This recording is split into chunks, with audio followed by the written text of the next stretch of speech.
আমরাও মানুষ, আপনারাও মানুষ, কিন্তু এই মানুষ সম্পর্কে আল্লাহ কুরআনে একটা ছোট্ট আয়াত নাজিল করেছেন, কুল্লু নাফসিন যায়িকাতুল মাউত, প্রত্যেক প্রাণীকে মৃত্যুর স্বাদ গ্রহণ করতে। এই আওয়াজ দিলে হবে না, আমরা মানুষ কম হতে পারি। গত বছরে একই জায়গায় মনে হয় একই কথা বলে গিয়েছিলাম যে মানুষ কম হতে পারি, কিন্তু আমাদের ঈমানি বল অনেক বেশি। তাহলে আমাদেরকে মুজাহিদের মতো কথা বলতে হবে।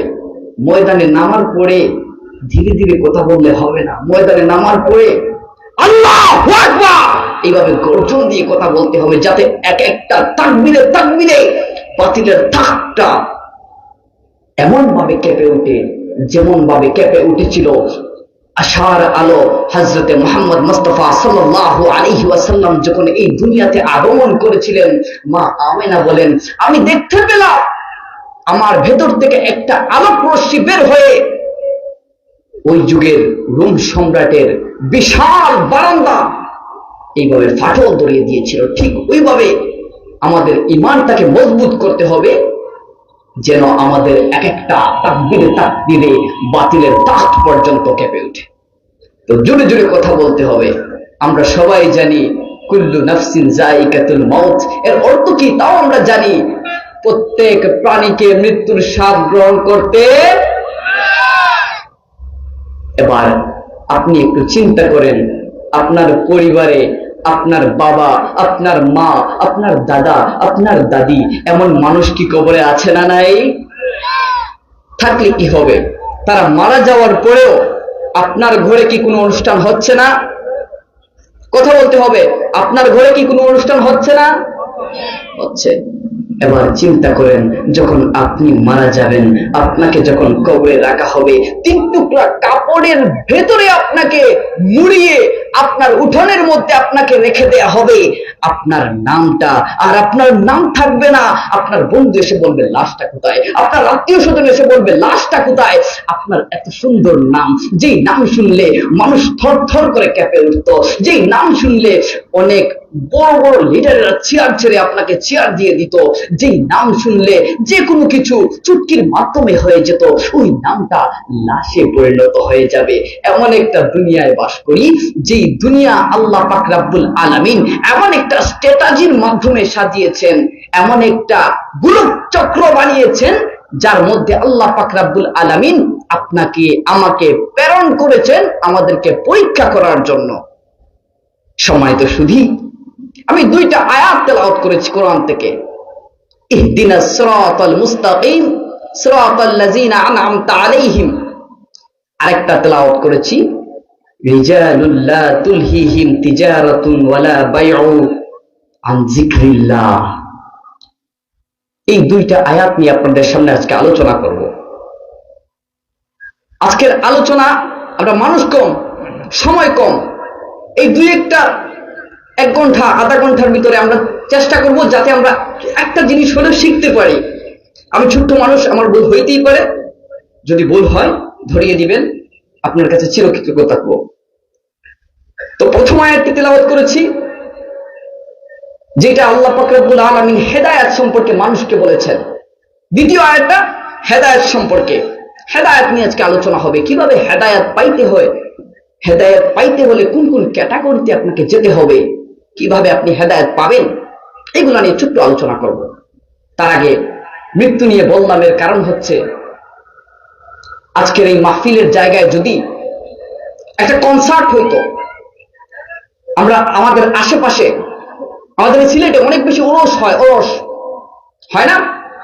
প্রতিটা ওরসের মধ্যে গান হয়, গান কোন প্রকার প্রচারণা ছাড়া, কোন প্রকার প্রচারণা ছাড়া ওই গানগুলোর ভিতরে এত পরিমাণ মানুষ হয় একটা নর্তকীর নাচ আর গলার কণ্ঠ শোনার জন্য, আনবিলিভেবল, যেটা আপনি চোখে না দেখলে বিশ্বাস করতে পারবেন না।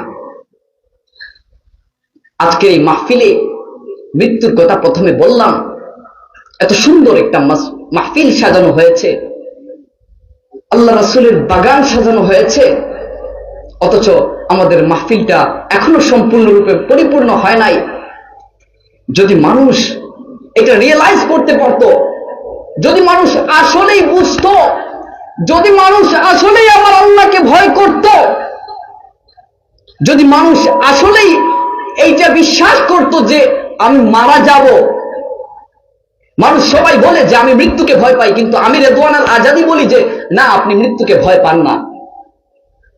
আপনি যখন কবরের পাশ দিয়ে রাতের বেলা হেঁটে যান, আপনি বলেন আপনি কবর ভয় পান, আপনি বলেন আমার গায়ে ঘুম দাঁড়িয়ে যাচ্ছে, আমি বলি না, আপনি কবর ভয় পান না। কেন বলি? ভয় কাকে বলে? যে আপনি জানেন ওইখানে যায়, এই যে রাস্তা দেখতে পাচ্ছেন, রাস্তার মধ্যে যদি আপনি এইভাবে দাঁড়িয়ে যান, আপনাকে গাড়ি ধাক্কা দিবে, আপনাকে মেরে ফেলবে, আপনি কখনো ওইখানে যা দাঁড়াবেন না, হঠাৎ আপনি দৌড় দিবেন না। আপনি জানেন ওইখানে গেলে আপনার মৃত্যু হয়ে যাবে। এটা হচ্ছে ভয়। আপনি মরণকে ভয় পান, মরলে কি হবে ওই আযাবকে ভয় পান। কিন্তু এটা এটা আমাদের সিলেটি ভাষায় যে একটা কথা আছে না, যে ডরাস না তরাস, আছে না, এই কথার মতো হয়ে যায় যে আমি আল্লাহ পাক রব্বুল আলামিনকে ভয় পাই, কিন্তু আল্লাহ যে বলছেন ওমা খালাকতুল জিন্না ওয়াল ইনসা ইল্লা লিয়াবুদুন, আমি মানুষকে সৃষ্টি করেছি শুধুমাত্র আমি আল্লাহর ইবাদত করার জন্য। জিন এবং মানুষকে আমি সৃষ্টি করেছি, কিন্তু জিন এবং মানুষ আমরা অন্য পথে ঘুরে বেড়াচ্ছি। আল্লাহ আমাদেরকে যে কারণে সৃষ্টি করেছেন, এখন আমাদের মনে অনেক সময় প্রশ্ন আসতে পারে, আল্লাহ চাইলে সব কিছু সম্ভব, আল্লাহ আমাদেরকে চাইলেই তো হেদায়েত দিতে পারতেন, পারতেন না? আল্লাহর কাছে কি কোনো কিছুর কমতি আছে? আপনাদের জবাবে মনে হচ্ছে, আপনাদের মনে হয় নাকি এরকম যে আল্লাহর কাছে কোনো কিছুর কমতি আছে? আরো জোরে বলেন, কোনো কিছুর কমতি আছে? আল্লাহ রহমানুর রহিম। যদি এই দুনিয়া সম পরিমাণ আপনাকে একা আমার আল্লাহ দান করে দেন, তাও আমার বিশ্বাস, আমাদের বিশ্বাস, আমাদের ঈমান আমার আল্লাহর রহম ভান্ডার থেকে এক চিমটি রহমত কমে যাবে না। হাত তুলে বলেন ঠিক কিনা? তো ভাইরা আমার, আসুন সরাসরি আয়াতের মধ্যে প্রবেশ করি। প্রথমে একটা আয়াত নিয়ে আলোচনা করব, সেটা হচ্ছে রিজালুন। আল্লাহ বলছেন এমন কিছু পুরুষ আছে। কি আছে?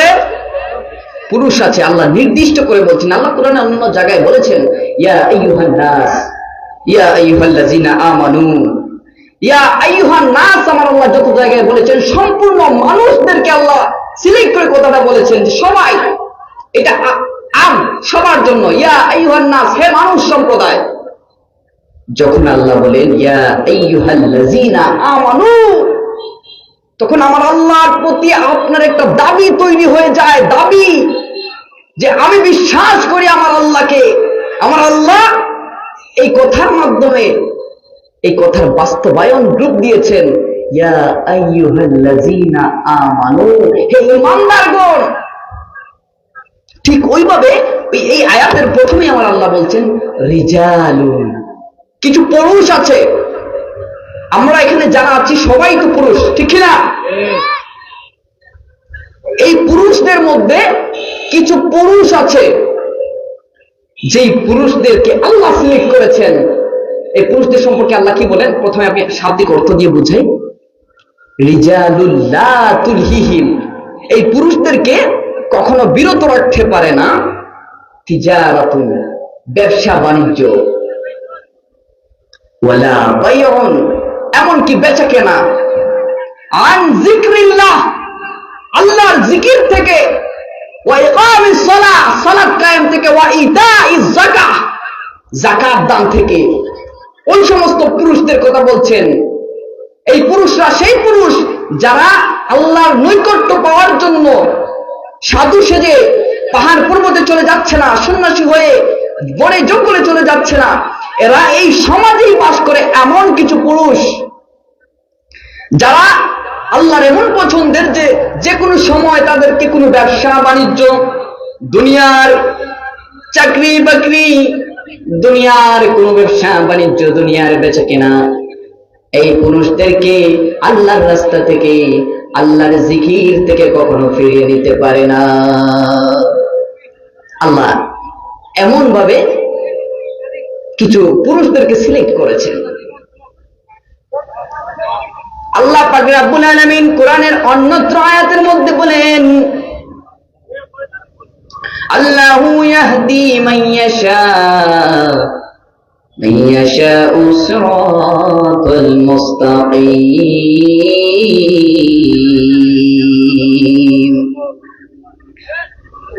আল্লাহ যাকে ইচ্ছা তাকে হেদায়েত দান করেন। বন্ধুরা আমার গভীর মনোযোগ, হেদায়াত এমন একটা বিষয়, হেদায়াত এমন একটা জিনিস যেটা শুধুমাত্র আল্লাহর পক্ষ থেকে আসে। বন্ধুরা আমার যদি নূহ নবীর দিকে খেয়াল করেন, হযরতে নূহ নবী 900 বছর হেদায়াতের বাণী তার উম্মতদেরকে শুনাইলেন। আল্লাহর কাছে বারবার তিনি রিকোয়েস্ট করলেন, আল্লাহ এদেরকে হেদায়াত দান করেন, হেদায়াত দান করেন, হেদায়াত দান করেন। আপনি একে হেদায়াত দিয়ে দেন, আমার ছেলেকে হেদায়াত দিয়ে দেন, আমার স্ত্রী পুত্রকে হেদায়াত দিয়ে দেন। কিন্তু আল্লাহ বলছেন, তোমার কাজ হচ্ছে মানুষকে শুনিয়ে যাওয়া আমার আল্লাহর বাণী তাদের কান পর্যন্ত পৌঁছে দেয়া, এইটুকুই তুমি নূহের কাজ। বাকি কাজটুকু আমি আল্লাহ করব, হেদায়াত শুধু আমি আল্লাহর হাতে। বন্ধুরা আমার গভীর মনোযোগ, এবার মনের মধ্যে প্রশ্ন জাগে যে হেদায়াত আমরা কিভাবে পাইব? জাগে কিনা? কথা বলতে হবে, জাগে কিনা? হেদায়াত এইভাবে পাওয়া যায় যখন আল্লাহর পক্ষ থেকে আপনার কাছে কোনো নিয়ামত আসে, ওই নিয়ামতটার সাথে যদি হেদায়াত মিশ্রিত থাকে তাহলে ওইটা নিয়ামত। আর যদি নিয়ামতের সাথে হেদায়াত মিশ্রিত থাকে না, ওই নিয়ামতটা নিয়ামত থাকে না, ওই নিয়ামতটা আল্লাহর গজবে পরিপূর্ণ হয়ে যায়। যেমন ক্ষমতা, ক্ষমতা আল্লাহর পক্ষ থেকে একটা ইজ্জত সম্মান, তুইজ্জু মান তাশা ওয়া তুযিল্লু মান তাশা। আল্লাহ যাকে ইচ্ছা ক্ষমতা দান করেন, ইজ্জত দান করেন, যাকে ইচ্ছা আল্লাহ বেইজ্জত করেন। ক্ষমতা আল্লাহর পক্ষ থেকে নিয়ামত। যখন ওই নিয়ামতের সাথে হেদায়েতটা সংযুক্ত থাকবে তখন ওই নিয়ামতটা আসলেই নিয়ামত হবে। ওই এলাকার যার কাছে ক্ষমতা আছে ওই এলাকার মানুষরা শান্তিতে থাকবে, ওই এলাকাতে সবসময় আল্লাহর রহমত বর্ষিত হতে থাকবে। কিন্তু যদি ওই পাওয়ারের সাথে, ওই নেয়ামতের সাথে যদি হেদায়াত মিশ্রিত না থাকে তাহলে ওই এলাকাতে কখনো শান্তি আশা করা যায়? মনে রাখবেন, আমাদের সমাজে নির্বাচন আসলে নেতার মাথায় টুপি উঠে, নির্বাচন আসলে নেতার মুখে সালাম আসে। এই আমাদের এই বাংলাদেশে নির্বাচন আসলে নেতারা মসজিদে যায়। আমাদের এই বাংলাদেশে নির্বাচন আসলে নেতারা মানুষের দরওয়াজায় যায়। নির্বাচন শেষে নেতাদেরকে খুঁজে পাওয়া যায়? এমন নেতা আমরা চাই? মনে রাখবেন, ইসলাম কখনো এগুলো শিক্ষা দেয় না। ইসলাম শিক্ষা দেয় মানবতা, ইসলাম শিক্ষা দেয় নীরবতা। কোন নীরবতা? আন্তরিক নীরবতা। একটা কথা মনে রাখবেন, আমাদের সিলেটি ভাষায় বলা হয় খালি খোলস বাজে বেশি। দেখবেন আমি এইটা করে দেব, ওইটা করে দেব, এরকম আছে না নাই? আপনার একটা ভোটের কত দাম আপনি বুঝেন না। আমি একজন শিক্ষিত মানুষ, আমি আমার ভোটটা এমন কাউকে দেব না যে আল্লাহর পথে চলে না, আল্লাহর রাহে চলে না। যাই হোক, এইটা আমার প্রসঙ্গ না, এই প্রসঙ্গ বাদ। যেটাতে ছিলাম, হেদায়াত। হেদায়াত যখন রহমতের সাথে লাগবে তখন রহমত রহমত, হেদায়াত যখন নেয়ামতের সঙ্গে লাগবে নেয়ামত নেয়ামত। যদি হেদায়াত নেয়ামতের সাথে লাগে না, রহমতের সাথে লাগে না, ওই রহমত, ওই হেদায়াত আর রহমত নিয়ামত থাকে না। কিভাবে? বৃষ্টি আল্লাহর কি রহমত, বৃষ্টি আল্লাহর কি এই রহমত আল্লাহ পাক রব্বুল আলামিন সবার জন্য দিয়ে থাকেন। বৃষ্টি কি এমন কি কখনো দেখেছেন যে বৃষ্টি ইহুদি খ্রিস্টানরা বৃষ্টি পায় নাই, মুশরিকরা বৃষ্টি পায় নাই, শুধু মুসলমানরা পেয়েছে, এমনটা হয়েছে কখনো? সবাই বৃষ্টি পায়। এটা হচ্ছে আম, সবার জন্য। আর নেয়ামতটা হচ্ছে খাস। রহমতটা কি? আম, সবার জন্য রহমত, যেমন অক্সিজেন। কিন্তু নেয়ামতটা হচ্ছে খাস, আল্লাহর কিছু বান্দাদের জন্য, সিলেক্ট করা বান্দাদের জন্য, যাদেরকে আল্লাহ পছন্দ করেন তাদের জন্য। তো কি বলছিলাম, এই বৃষ্টি যখন আল্লাহ দান করেন এটা রহমত আমাদের জন্য। কিন্তু যখন এই বৃষ্টির সঙ্গে, এই রহমতের সঙ্গে আমাদের কাছ থেকে হেদায়াত উঠে যায়, তখন ওই বৃষ্টিটা অতিবৃষ্টিতে রূপ নেয়। ওই বৃষ্টিটা আমাদের জন্য গজব হয়ে দাঁড়ায়, আমাদের ফসল ডুবিয়ে নিয়ে যায়। এমনটা হয় কিনা? তাহলে দেখা গেল যে আল্লাহর নিয়ামত পাইতে হলে, আল্লাহর রহমত পাইতে হলে হেদায়াতের বড় দরকার আছে। এখন হেদায়াত এইটা হচ্ছে এমন জিনিস, যদি আপনারা আমাকে প্রশ্ন করেন যে আমরা যে বাঁচি, আমরা যে মুসলমান, সবচেয়ে কোন জিনিসটা আমাদেরকে ধরে রাখতে হবে মজবুত করে? কেউ বলবেন ঈমান, কেউ বলবেন নামাজ, কেউ বলবেন যাকাত, কিন্তু আমি রেদওয়ান আল আজাদি বলবো সেই জিনিসটার নাম হচ্ছে হেদায়াত।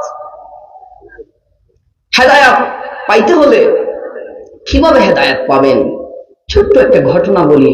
হযরতে মুসআব বিন উমাইর রাদিয়াল্লাহু তাআলা আনহু নবীর একজন সাহাবী ছিলেন, বড় স্টাইলিশ সাহাবী, স্মার্ট।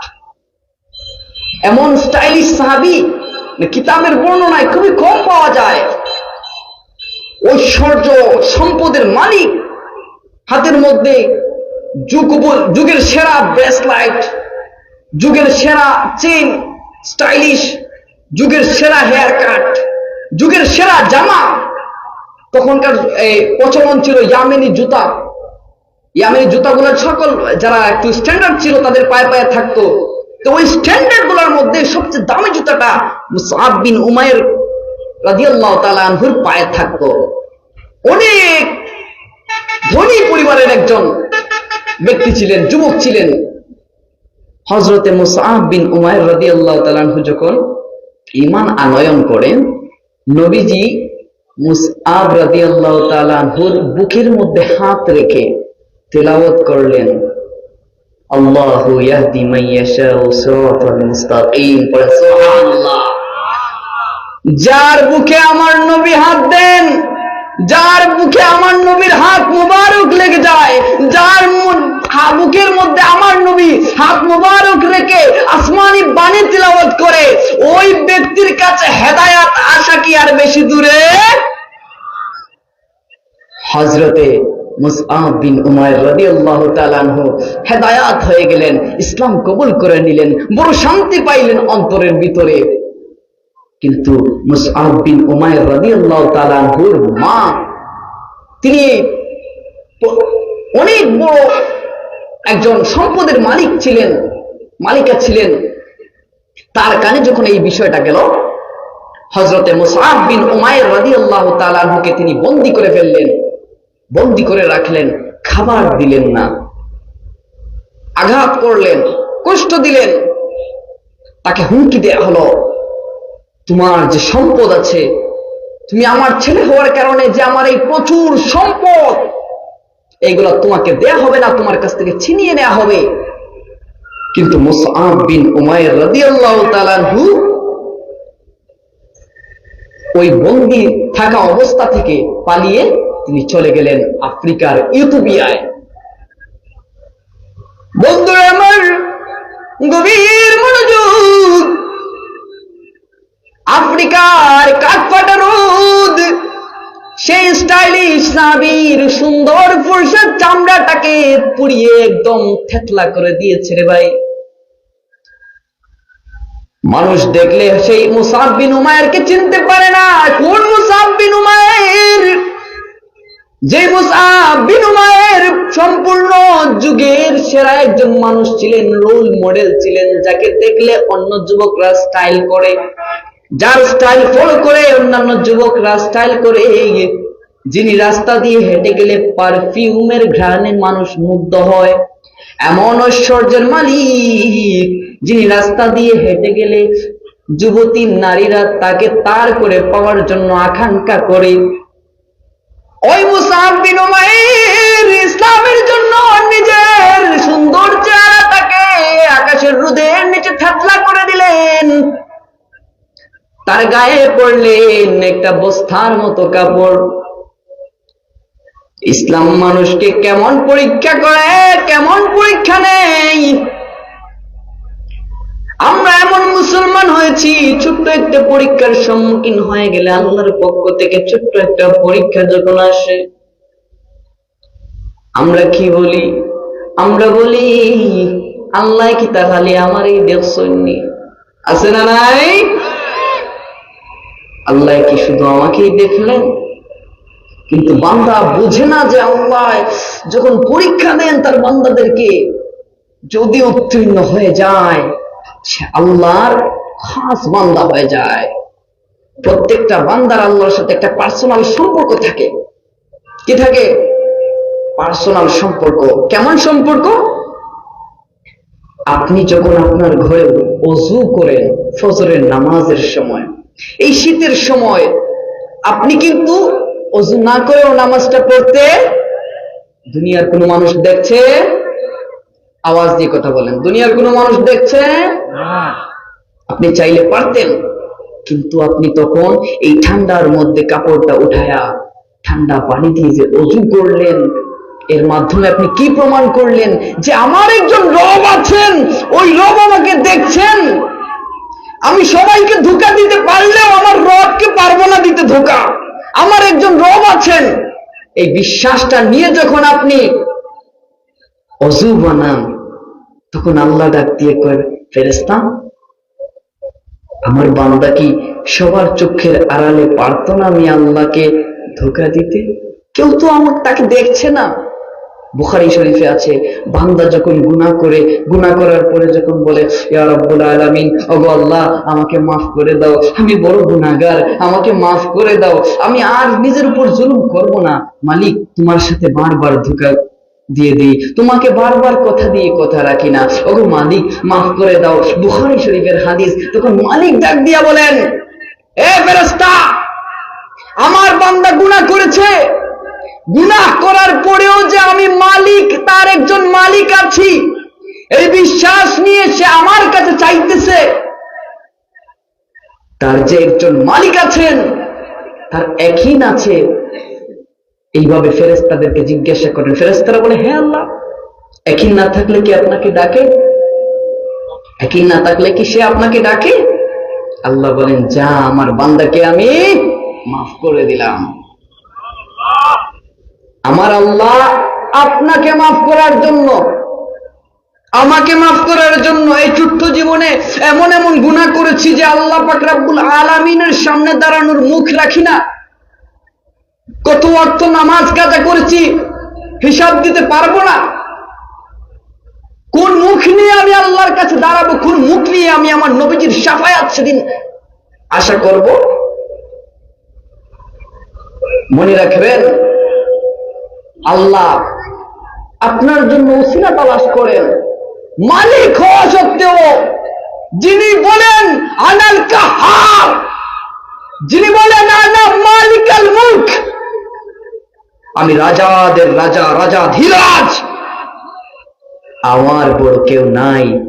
যে আল্লাহ, সেই আল্লাহ আপনাকে আমাকে মাফ করার জন্য উসিলা তালাশ করেছে। বুঝতে পারছেন বিষয়টা?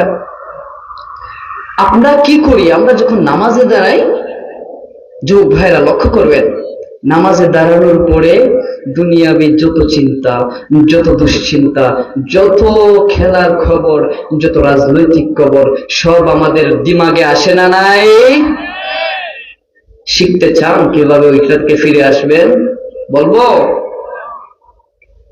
যখন নামাজে দাঁড়াবেন মনে রাখবেন, যেই মালিক এই দুনিয়া পরিচালনা করেন, যেই মালিকের এক চুটকিতে কোন বললে ফায়াকুন হয়ে যাবে, দুনিয়া উল্টে যাবে, সেই মালিকের সামনে দাঁড়িয়েছি। বর্তমানে ধরেন একটা উদাহরণ দেই, বিএনপির চেয়ারপারসন তারেক রহমান যদি এই জায়গায় আসে, তার সাথে যখন আপনি কথা বলবেন, আপনি কিভাবে কথা বলবেন? আপনি কি স্পিডে কথা বলবেন যে আপনি কেমন আছেন, ভালো আছেন, এভাবে কথা বলবেন? আপনি নমনীয় ভাবে কথা বলবেন, আপনি কেমন আছেন, ভালো আছেন। ও মানুষ, যে আল্লাহ তোমাকে সৃষ্টি করেছে, যে আল্লাহ ক্ষমতা রাখে তোমাকে চুটকিতে ধ্বংস করে দেয়া, ওই আল্লাহর সামনে দাঁড়ায় কিভাবে পড়ো আলহামদুলিল্লাহ রাব্বিল আলামিন, কিভাবে পড়ো এভাবে? তখন তুমি আল্লাহর প্রশংসা করছো, আলহামদুলিল্লাহ রাব্বিল আলামিন। সকল প্রশংসা এক জয়ের আওয়াজ দিয়ে পড়েন তো তিনি কে? সেই আল্লাহর সামনে যখন আপনি দাঁড়ান, কেন তোমরা তারা করেন? আপনি কাজ পেলে নামাজে গিয়েছেন, হ্যাঁ, ওই কাজের মধ্যে যদি আল্লাহর রহমত দান না করেন, ওই কাজকে আপনি কখনো সফল হবেন? আপনি দোকানটা ফেলে নামাজে গিয়েছেন, দোকানের জন্য তাড়াহুড়া করছেন, মনে রাখবেন, যদি আল্লাহর রহমত যদি আপনার দোকান থেকে আল্লাহ উঠিয়ে নেন, ওই দোকান দিয়ে আপনি কখনো সেটেল হতে পারবেন না, ওই ব্যবসা দিয়ে আপনি কখনো শান্তি পাবেন না, ওই ব্যবসার আয়ের মধ্যে আপনি কখনো বরকত পাবেন। আপনি একটু ভাবতেছেন যে আপনি কার সামনে যারা আপনি তাড়াহুড়ো করছেন।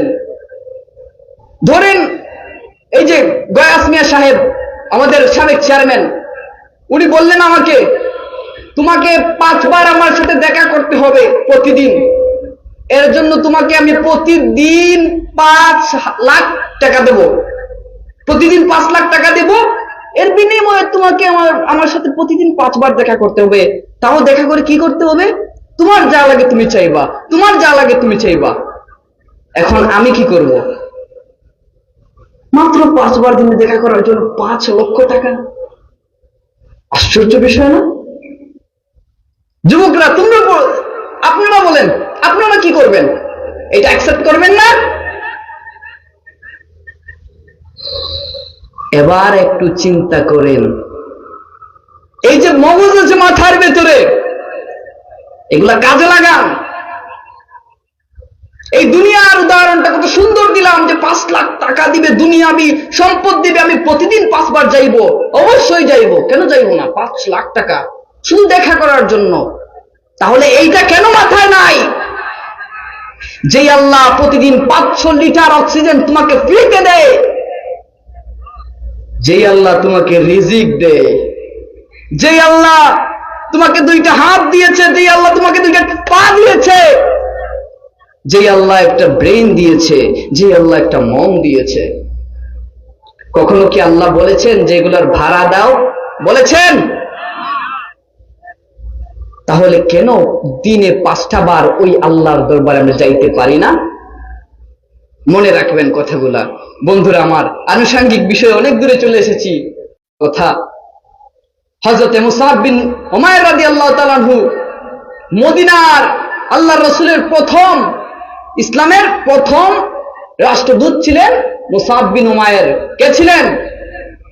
একজন মুসলমান হিসাবে আপনার আমার এই যে যুবক ভাইদেরকে জিজ্ঞাসা করেন, এরা কখনো বলতে পারবে না। রাসূলের শান মান জিজ্ঞাসা করেন, রাসূলের জীবন সম্পর্কে জিজ্ঞাসা করেন, যে রাসূলের চুল কেমন ছিল, রাসূলের চেহারা কেমন ছিল, রাসূলের দাড়ি কেমন ছিল, বলতে পারবে না। অথচ একজন মুসলমান হওয়া, মুসলমান হিসাবে যে আমার রোল মডেল, যেই নবী এই দুনিয়াতে না আসলে কেউ আসতো না, যিনি নূরুন আলা নূর, সেই নূর নবী সাল্লাল্লাহু আলাইহি ওয়াসাল্লামকে আল্লাহ পাক তার নিজ হাতে, খলাকতু বিয়াদাইয়া, আল্লাহ বলেন আমি আমার হাত দিয়ে তোমাদেরকে সৃষ্টি করেছি।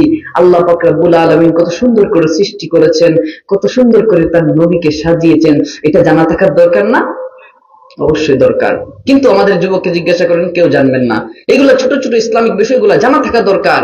এবার বলেন তো, মদিনার সর্বপ্রথম, ইসলামের সর্বপ্রথম রাষ্ট্রদূত কে ছিলেন?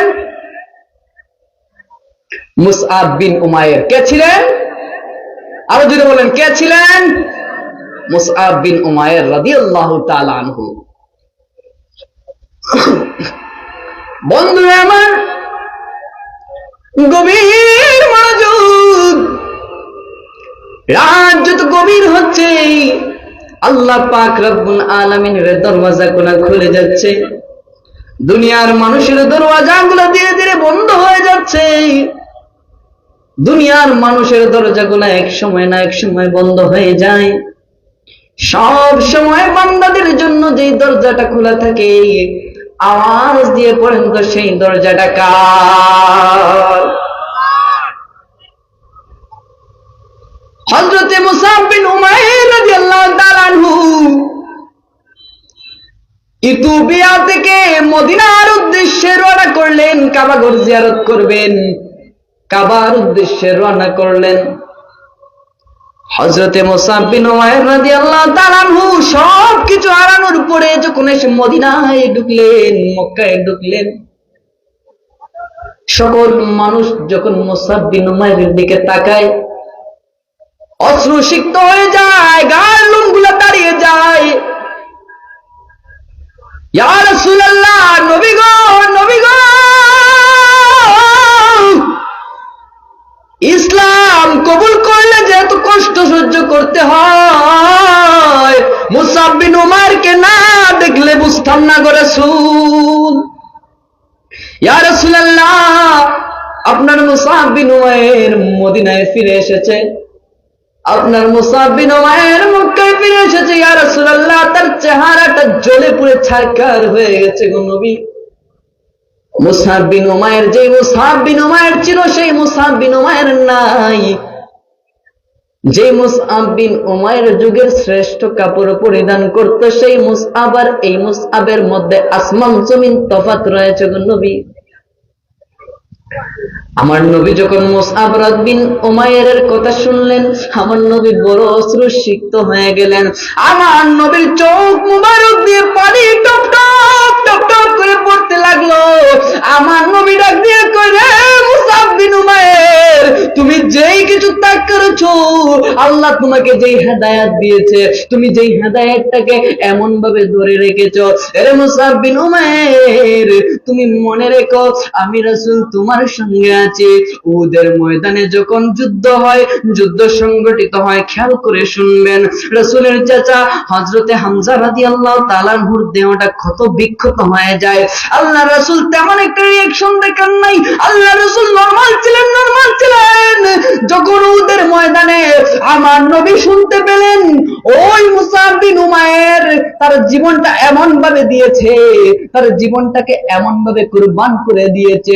মুসআব বিন উমাইর রাদিয়াল্লাহু তাআলা যখন যুদ্ধ করতেন, মুসআব বিন উমাইরের এক হাতে ইসলামের পতাকাটা এইভাবে ধরা ছিল, অন্য হাতে তরবারি নিয়ে ঘোড়া হাঁকা মুসআব বিন উমাইর রাদিয়াল্লাহু তাআলা ময়দানে ঝাঁপায় পড়লেন। এক কাফের আরেকটা ঘোড়া থেকে মুসআব বিন উমাইরের ডান হাতটা আলাদা করে দিল দেহ থেকে। মুসআব বিন উমাইর রাদিয়াল্লাহু তাআলা মাটির মধ্যে লুটিয়ে পড়লেন। এবার এক হাতের মধ্যে শুধু কালেমার পতাকা, একটা হাত দেহ থেকে আলাদা হয়ে যাওয়ার ব্যথা, কত ব্যথা, কত ব্যথা। ওই কাফেরটা আবার মুসআব বিন উমাইরের কাছে দৌড়ে আসলো। আসার পরে যে হাতের মধ্যে, বাঁ হাতের মধ্যে কালেমার পতাকাটা ছিল, সেই হাতটাও কেটে দিল। একবার কল্পনা করেন, একবার মনের মধ্যে ভাবেন, কতটা কতটা কতটা হৃদয় বিদারক বিষয়। নিজের চোখে দেখছেন নিজের হাতগুলা শরীর থেকে আলাদা হয়ে গেছে, কিন্তু কালেমার পতাকাটা যে পড়ে যাবে এমন ঈমান তো মুসআব বিন উমাইরের না। মুসআব বিন উমাইর তার মাথার সাহায্যে এবং তার কেটে যাওয়া হাতগুলোর সাহায্যে এইভাবে ধরে রাখলেন কালেমার পতাকাটাকে। এমন সময় পুরাটা উহুদ ময়দানের মধ্যে তলোয়ারের ঝনঝনানি শোনা যাচ্ছে। সেই তলোয়ারের ঝনঝনারির ফাঁক দিয়ে একটা শব্দ মুসআব বিন উমাইরের কানে এসে বিঁধল যে মদিনার মুহাম্মদ আর নাই, মদিনার নবী নাকি মারা গেছেন। পড়েন নাউজুবিল্লাহ। কাফিরের দলেরা, মুশরিকের দলেরা মুসলিম বাহিনীকে তারা ভীত করার জন্য, মুসলিম বাহিনীর মনোবল ভেঙে দেওয়ার জন্য তারা এইটা রটাইতে থাকলো যে মুসআব বিন উমাইরের কানে এসে পৌঁছলো যে আমার নবী নাকি মারা গেছেন। কিন্তু কারো কি এমন ক্ষমতা আছে যেই নবীকে আমার আল্লাহ মায়া করে সৃষ্টি করেছেন, যেই নবীর রক্ত একটা মশার জন্য আমার আল্লাহ হারাম করে দিয়েছেন, যেই নবী রাস্তা দিয়া হেঁটে গেলে আকাশের মেঘ ছায়া প্রদান করত, এমন নবীর গায়ে আঘাত করার সাহস কি আল্লাহ কারো দিয়েছে? আমার নবী রাহমাতাল লিল আলামিন, যেই নবীর চেহারা আনওয়ার মুবারক সম্পর্কে কোরআনে বলেন ওয়াদুহা ওয়াদুহা ওয়াদুহা, যেই নবীর জুলফে মুবারকের শানে বলেন ওয়াল্লাইলু ইযা সাজা, যেই নবীকে কাউসার দান করেছেন কাউসার সম্পর্কে বলেন ইন্না আতাইনাকাল কাউসার, নবুয়ত সম্পর্কে বলেন ইয়া আইয়ুহান নবী, রাসূল হিসেবে প্রেরণ করেছেন সে সম্পর্কে বলেন ইয়া আইয়ুহার রাসূল, আসমান এবং জমিনের জন্য যে রহমত স্বরূপ প্রেরণ করেছেন সে সম্পর্কে বলেন আল্লাহ পাক হে রাসূল, আসমান এবং জমিনের জন্য আমি আপনাকে রহমত স্বরূপ প্রেরণ করেছি। ওমা আরসালনাকা ইল্লা রাহমাতাল লিল আলামিন, করেন ইয়া রাসূলুল্লাহ। এই যে চাঁদটা চলতেছে, এই চাঁদের নাম কি? মনে রাখবেন আল্লাহ পাক রব্বুল আলামিন যখন মেরাজে গিয়েছিলেন, আল্লাহ পাক রব্বুল আলামিনের কাছে আমার নবী মেরাজে গিয়েছিলেন, আল্লাহর সাথে কথোপকথন করেছিলেন। এই নিয়ে দেখবেন যে যারা এগুলো বলেন আমি অধম, এখনো পড়ালেখা আছি, তাদের যে সমপরিমাণ জ্ঞান আমার নাই, কিন্তু আমি এইটুকু বুঝি যে আমার নবীকে যখন আমি সম্মান দিয়ে কথা বলি আর কে আমার নবীকে হ্যাঁ প্রতিপন্ন করে কথা বলে। এই যে আমার পাশে বসে আছেন সম্মানিত একজন মানুষ, এখন আমি যদি বসেন বলি ওনাকে যে বসেন, এইটা হচ্ছে একটা বেয়াদবের মতো কথা হয়ে যায়। আবার যদি বলেন একটু দয়া করে বসেন, শব্দটা কি একটাই, বসেন, বলার ধরন দুইটা। তো আমার রাসূল রাহমাতাল লিল আলামিন, খোদার কসম আমার নবীকে নিয়ে যে বাজে কথা বলবে, আমার রাসূলের শানে মানে যে ব্যক্তি একটা বাজে লফজ বলবে, ওয়াল্লাহি আল্লাহর কসম জিহ্বাটা এইভাবে ধরে টান দিয়ে ছিঁড়ে ফেলাবে। কথা বলেন ঠিক কিনা?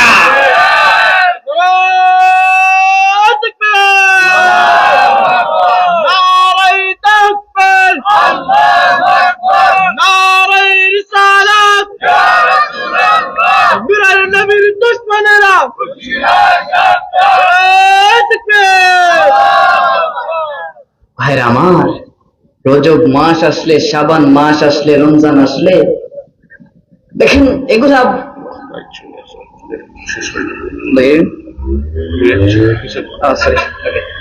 দেখেন শেষ করে দিচ্ছি, হুজুর চলে এসেছেন। তো শেষ একটা কথা বলতে চাই, হেদায়েত এমন একটা জিনিস যেটা রহমতের সাথে মিললে রহমত রহমত হয়, নেয়ামতের সাথে মিললে নেয়ামত নেয়ামত হয়, আর না হলে রহমত রহমত না, নেয়ামত নেয়ামত না। ছোট্ট একটা কথা বলে শেষ করছি, যারা আমার নবীকে আমার নবী বলে, যারা আমার নবীকে মানুষ বলে, তাদের জন্য কবি কি বলেছেন এই ছোট্ট করে বলে শেষ করছি। ऐ मेरे हबीब, आपको मैंने अपने हाथों से बनाया ताकि कोई खुदा ना समझे, आमिना का लाल बनाया ताकि कोई खुदा ना समझे, अब्दुल्ला का बेटे बनाया ताकि कोई खुदा ना समझे, अली का भाई बनाया ताकि कोई खुदा ना समझे, जरा का बाबा बनाया ताकि कोई खुदा ना समझे, ऊद का मैदान में आपकी दंदन शहीद करवाया ताकि कोई खुदा ना समझे, उम्मे हानी की मका पे रखा ताकि कोई खुदा ना समझे, और फिर मैंने आपको रातों रात वही मका से ला मका लेकर गया ताकि कोई आपको अपने जैसा ना समझे पड़ेन या रसूल अल्लाह। বন্ধুরা আমার, যারা আমার নবীকে মানুষ বলে, আমাদের মতো বলে, এরা নিজেরাই মানুষ নয়, কথা বলেন ঠিক কিনা? বন্ধুরা আমার, বিদায় নিচ্ছি। আমার জন্য খাস করে দোয়া করবেন। হুজুর চলে এসেছেন, ওনাকে রেখে কথা বলা আমি বেয়াদবি মনে করছি, আমাকে ক্ষমা সুন্দর দৃষ্টিতে দেখবেন। যদি ভুল ত্রুটি হয়, আমি ছাত্র মানুষ, আমাকে ধরিয়ে দিবেন, কৃতজ্ঞ থাকবো। আমার জন্য খাস করে দোয়া করবেন। ওয়া আখিরু দাওয়ানা আলহামদুলিল্লাহি রাব্বিল আলামিন। আসসালামু আলাইকুম ওয়া রাহমাতুল্লাহ।